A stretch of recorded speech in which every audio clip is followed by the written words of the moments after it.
वेद में तैत्तरीयोपनिषद में वरुण के लड़के भृगु ने अपने ब्रह्मज्ञानी पिता से पूछा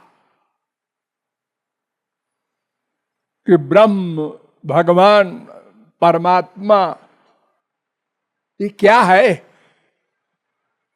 बहुत सुनते हैं उनका नाम और ये भी सुनते हैं कि वो सबके पिता है। ये कैसे?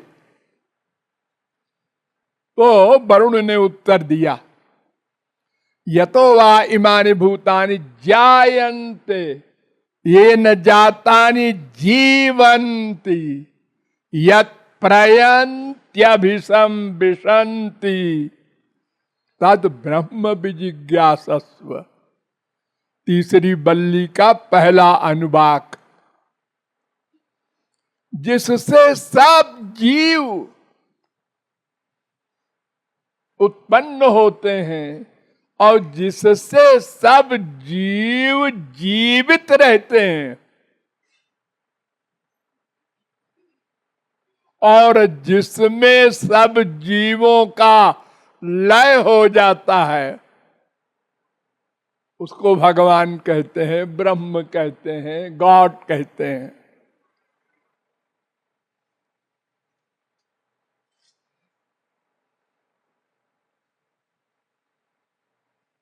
वेदांत में भी एक प्रारंभ में ही ये प्रश्न किया गया, अथातो ब्रह्म जिज्ञासा। पहले अध्याय के पहले पाद का पहला सूत्र। ब्रह्म क्या होता है गुरुजी? शंकराचार्य से पूछा, वेदव्यास से पूछा। उन्होंने दूसरा सूत्र बनाया, जन्माद् यस्य जाता। ये दूसरा सूत्र, जिससे सारे संसार का जन्म होता है, रक्षा होती है, प्रलय होता है। इसका भाष्य किया शंकराचार्य ने। ये वेदव्यास ने वेदांत लिखा है, समझे रहिए आप लोग। शंकराचार्य के गुरु गोविंदाचार्य के गुरु गौड़पादाचार्य के गुरु सुखदेव परमहंस के गुरु वेदव्यास। उन्होंने 18 पुराण लिखे, महाभारत लिखा, वेदांत सूत्र लिखे, गीता लिखी, तमाम ग्रंथ लिखे। तो इस सूत्र का अर्थ किया शंकराचार्य ने अभी 2500 वर्ष पहले। वो पहले जगत गुरु हैं कलयुग के। आस्य जगतो जन्म स्थिति भंगम यतः सर्वज्ञात सर्वशक्ते कारणात् भवति तद ब्रह्म। ये संसार में जितने भी जीव हैं, चर अचर और जो भी जड़ है, ये सब के पिता वो ब्रह्म है, श्री कृष्ण है। भागवत की रचना सबसे अंत में किया वेदव्यास ने।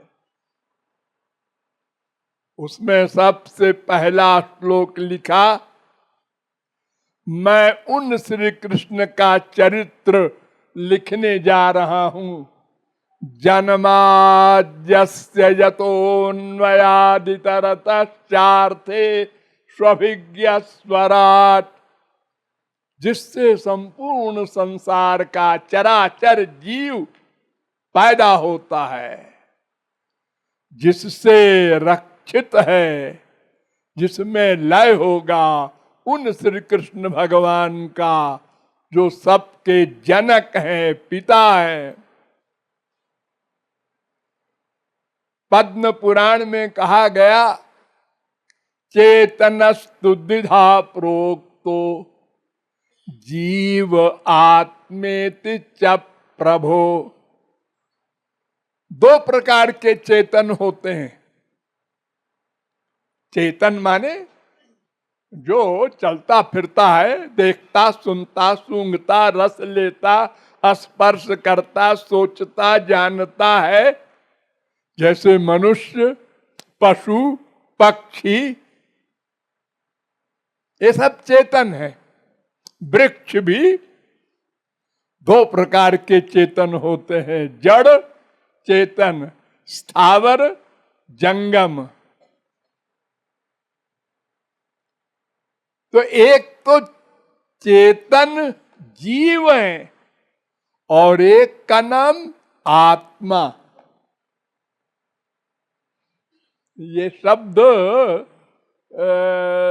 जीव के लिए भी आता है, आत्मा भगवान के लिए भी आता है। वेद में आत्मा शब्द आत्मावारे द्रष्टव्य, श्रोतव्यो, मंतव्यो, निदिधितासितव्यो, मैत्रेयी आत्मा आया है भगवान के लिए, या आत्मनि तिष्ठति तमाम जगहों में। तो पद्म पुराण में कहा गया कि सब जीव, एक तो ये चेतन है और एक आत्मा महाचेतन। तो जीवा ब्रह्मादय प्रोक्ता आत्मैकस्तु जनार्दन। सारे जीव ब्रह्मादिक, छोटे मोटे ही नहीं, सब देवता होता, यानी श्री कृष्ण को छोड़कर जितने बचे ये सब जीव हैं। कुछ स्वांश जीव है, कुछ विभिन्न अंश है, ये अंतर है। कुछ तो उन्हीं के अंश स्वयं भगवान के रूप हैं ब्रह्मादिक, और कुछ मायाबद्ध है अनंत। तो इस प्रकार भगवान सबके पिता हैं। ये वेद से लेकर के और सारे ग्रंथ एक स्वर से बता रहे हैं।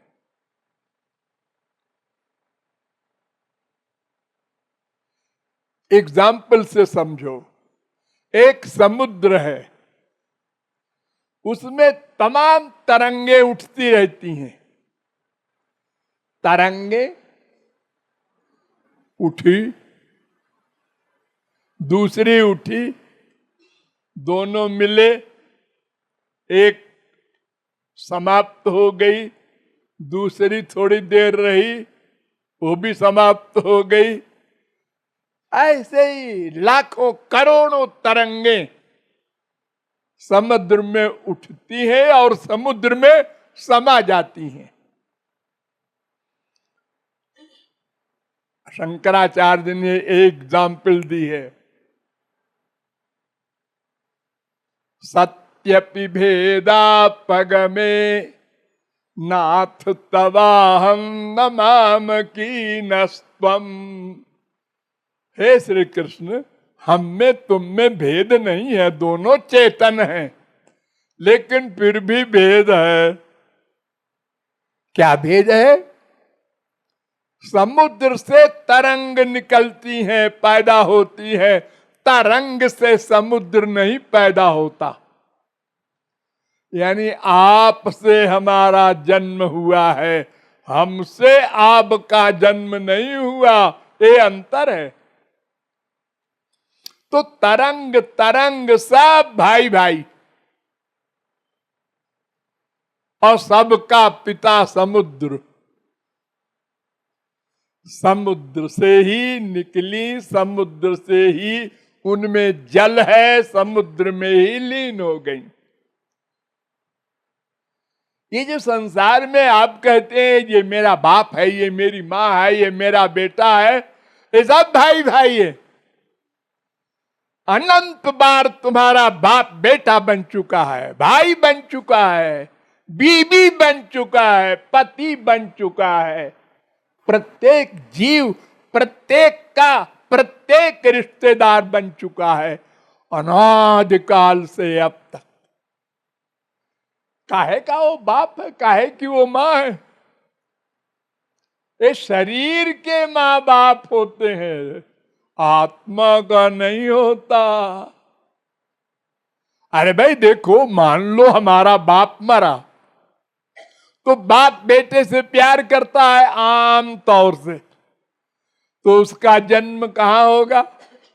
अपने बेटे में, अपने नाती में, उसका बेटा बनेगा।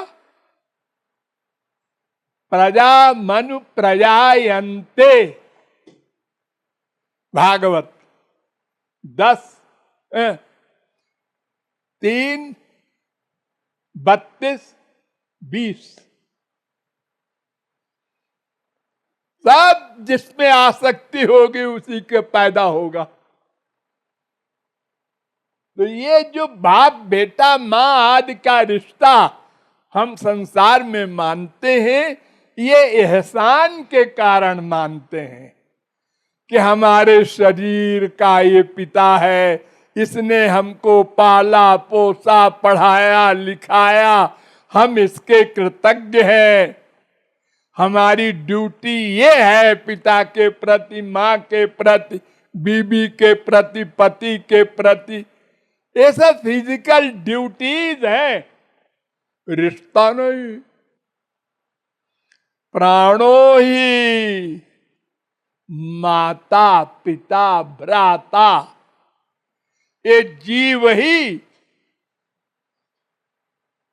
संसार में माता पिता कहलाने लगा। जीव जीव का पिता, जीव जीव की माता। देखो, शरीर को तो कोई नहीं कहता माता पिता है, कहते तो है लोग। अच्छा बताओ, अगर शरीर को माता आप मानते हैं, पिता मानते हैं, तो मरने के बाद बेटा बांस से सिर पे मारता है बाप को? बेटा बाप को जलाते समय सिर पर मारता है, ये सभ्यता है? बाप को मारना, सिर फोड़ता है, कपाल क्रिया कहते हैं उसको। अरे वो तो शरीर को फोड़ता है, आत्मा चला गया तो फिर आत्मा ही तो है ना रिश्तेदार, शरीर नहीं है। ये तो नश्वर है, खिलवाड़ है 4 दिन का। जैसे हम लोग ट्रेन में सफर कर रहे हैं, जिसका स्टेशन आया उतर गया, बेटा पहले उतर गया, बाप कहता है तुम जा रहे हो? हाँ जी। अरे ऐसा कैसे जी? ऐसे ही है जी, हमारा स्टेशन आ गया। अरे पहले बाप को जाना चाहिए। अरे लॉजिक नहीं काम करता। सबके अपने अपने संस्कार हैं पूर्व जन्म के, उसके अनुसार भगवान ने निश्चित कर रखा है। तुमको ये मानव देह इतने दिन इतने घंटे के लिए दिया जा रहा है, भगवत प्राप्ति कर लेना, वरना ये छीन लिया जाएगा। और जो कुछ तुमने सारे जीवन में किया है उसके अनुसार फल दिया जाएगा। धींगा मुश्ती नहीं चलेगी, न घूस चलेगा। ये संसार में तो बहुत कुछ चलता है, उधर नहीं चलता। तो इस प्रकार सबका पिता एकमात्र भगवान श्री कृष्ण है।